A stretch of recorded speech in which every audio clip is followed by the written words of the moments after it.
उत्तर प्रदेश में एक बार फिर से सरकार बनाने के बाद मुख्यमंत्री योगी आदित्यनाथ एक्शन मोड में हैं। एक महीना बीत चुका है, ताबड़तोड़ फैसले भी लिए गए हैं। हमारे साथ गौरव मिश्रा जी हैं। गौरव जी, एक महीना बीत चुका है, ताबड़तोड़ फैसले लिए गए हैं, अधिकारियों पर भी लगाम लगाने की पूरी कोशिश है, मंत्रियों को भी सख्त निर्देश दिए गए हैं। इस एक महीने को कैसे देखते हैं? देखिए, सिर्फ एक महीने के दृष्टि से ही हमारी इस 2.0 की जो सरकार है योगी जी की, देखना उचित नहीं होगा। चूँकि आज़ादी का ये अमृत काल चल रहा है और आत्मनिर्भर भारत का संकल्प लिए हुए प्रधानमंत्री जी ने एक नारा दिया है। उसमें भारतीय जनता पार्टी की जहां भी सरकारें हैं, अपने एक एक मिनट को जनता के हित में कैसे यूटिलाइज किया जाए और कैसे देश में अग्रणी भूमिका निभाया जाए, उस दिशा में काम कर रही हैं। और जब प्रधानमंत्री जी ने नारा दिया कि 5 ट्रिलियन इकॉनमी का ये देश होना चाहिए, तो मुख्यमंत्री योगी आदित्यनाथ जी ने भी 1 ट्रिलियन इकॉनमी का लक्ष्य तय किया है। और सिर्फ उतना ही क्यों, उसको कम समय सीमा में ही अचीव करके उसके आगे बढ़ना, ये हमारा लक्ष्य है। इसलिए आप देख रहे होंगे कि एक एक मिनट हमारे मुख्यमंत्री जी जनता के हित में तमाम सारे निर्णय ले रहे हैं। चाहे वो भ्रष्टाचार पर नकेल कसने की बात हो, या फिर विभागों की प्रोडक्टिविटी को बढ़ाने की बात हो, उनका प्रेजेंटेशन लेने की बात हो, 6 महीने की कार्य योजना, 1 वर्ष की कार्य योजना, 2 वर्ष, 3 वर्ष और 5 वर्ष का एक लक्ष्य दे करके। क्योंकि पिछला कार्यकाल में हमारा बहुत लंबा कालखंड कोरोना के भेंट चढ़ गया था, तो उससे उबरना, न सिर्फ उभरना ही, उस खाई को पाट करके और बहुत तेज गति से आगे बढ़ने का हमारे सामने एक लक्ष्य है। उस दिशा में हम लोग काम कर रहे हैं और जनता के हित में जितने काम किए जाए वो कम है। काम कर रहे हैं, प्रेजेंटेशन हो चुका है, कार्य योजना भी बनाई जा चुकी है, लेकिन विपक्ष जो है वो तंज कस रहा है, कह रहा है सिर्फ कमरे में बैठ के कार्य योजना देखना या प्रेजेंटेशन देखना यही काफ़ी नहीं है, उत्तर प्रदेश के लिए बहुत कुछ करना है, तो सड़कों पर निकलना होगा।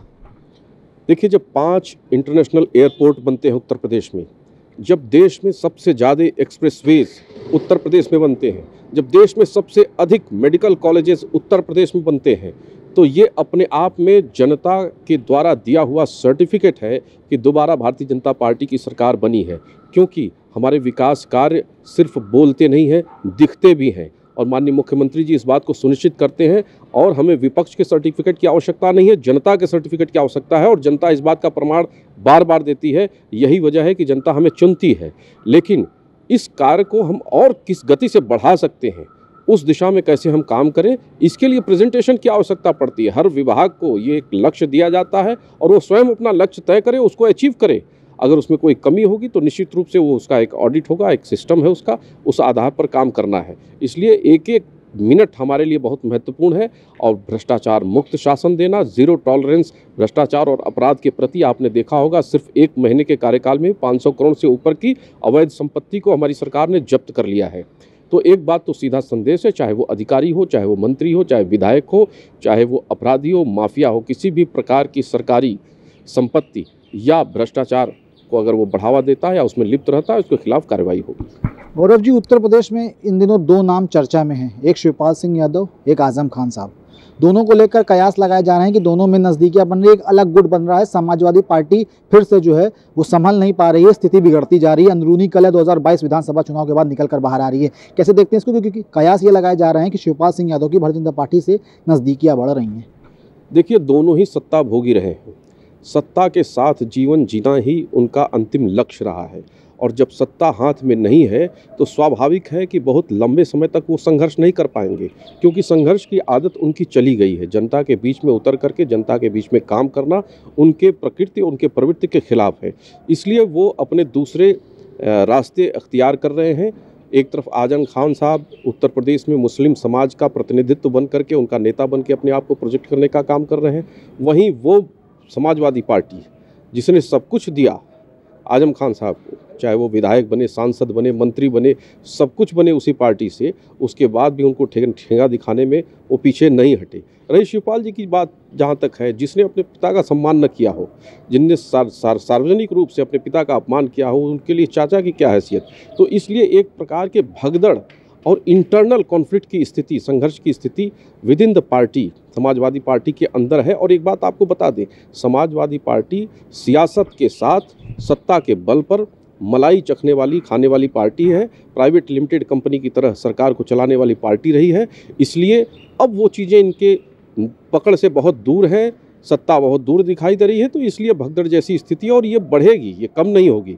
और स्वाभाविक है जो उनके वोटर हैं कहीं ना कहीं तो जाएंगे ही जाएंगे। वो भी अपना कुछ न कुछ मुकाम तय करेंगे, चाहे मुस्लिम समाज का वोटर हो। आज मुस्लिम समाज के वोट की बात समाजवादी पार्टी करती है, ठेकेदारी करती है। लेकिन जरा आप देखिए कि हमारी सरकार ने जितनी बड़ी योजनाएं हैं, लोक कल्याणकारी जो योजनाएं हैं, उन योजनाओं का सर्वाधिक लाभ किस वर्ग को पहुंचाया? मुस्लिम समाज को 33% से ज़्यादा हमारी फ्लैगशिप योजनाओं का लाभ उन्हें मिला है। चाहे वो लाभ जरूर मिला है, लेकिन इस बार का जो आंकड़ा दिखाया जा रहा है, कहा जा रहा है कि MY फैक्टर में जो M फैक्टर है वो ज़्यादा समाजवादी पार्टी के खेमे में गया। शायद यही वजह है कि परसेंटेज ऑफ वोट बढ़ा है समाजवादी पार्टी का इस चुनाव में। बिल्कुल निश्चित रूप से देखिए, भारतीय जनता पार्टी को एक मुस्लिम समाज के लिए शत्रु पार्टी बना करके विपक्ष हमेशा प्रोजेक्ट करता रहा है। इसमें कोई दो राय नहीं है। चाहे हमारे उद्भव काल से या जनसंघ काल से आप देख लीजिए तो ये संघर्ष रहा है, लेकिन सबका साथ सबका विकास का नारा प्रधानमंत्री जी ने दिया और बिना भेदभाव के सरकारी योजनाओं का लाभ सभी को पहुंचे, ऐसा सुनिश्चित करने का भरपूर प्रयास किया गया। लेकिन इन चुनावों में भारतीय जनता पार्टी के खिलाफ समाजवादी पार्टी ने वो सारी शक्तियां अख्तियार की, चाहे कांग्रेस हो, चाहे अन्य दल हो, चाहे वो तृणमूल कांग्रेस की नेता आकर के यहाँ पर ध्रुवीकरण करने का काम की हो, सभी ने मिल करके, और यही वजह है कि उनका वोट प्रतिशत जरूर बढ़ा है, लेकिन जनता ने उनके इस मंशे को, इस नियत को नकार दिया है। क्योंकि उत्तर प्रदेश सीरिया नहीं बन सकता, उत्तर प्रदेश पश्चिम बंगाल नहीं बन सकता, और उसको हम बनने भी नहीं देंगे। उत्तर प्रदेश की जनता ने सीधा और स्पष्ट संदेश दे दिया है, और यहाँ पर सांप्रदायिक और ध्रुवीकरण राजनीति नहीं होगी। आप देख सकते हैं कि कितना शांतिपूर्ण माहौल उत्तर प्रदेश में चल रहा है। गौरव जी, मेरा आखिरी सवाल आपसे है, 1 महीने का कार्यकाल योगी सरकार 2.0 का पूरा हो गया है, अभी आगे और क्या क्या देखने को मिलेगा, अगर आपकी नज़र से मैं देखना चाहूँ तो? मुझे लगता है कि उत्तर प्रदेश देश की सबसे बड़ी अर्थव्यवस्था बन करके उभरेगी और देश का ग्रोथ इंजन उत्तर प्रदेश बनेगा। 10 लाख करोड़ के निवेश की योजना लक्ष्य लेकर के हमारी सरकार काम कर रही है।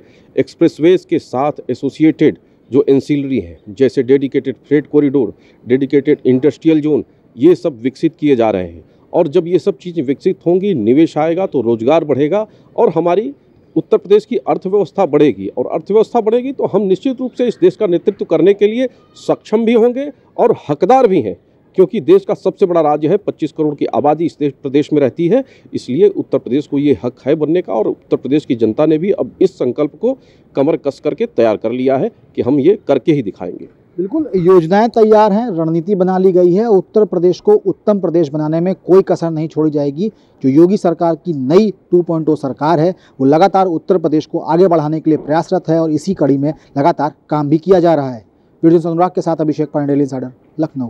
यूपी और देश दुनिया की तमाम ताजा तरीन खबरों के लिए आज ही गूगल प्ले स्टोर से इंस्टॉल करें हमारा तेजी से उभरता न्यूज ऐप डेली इंसाइडर।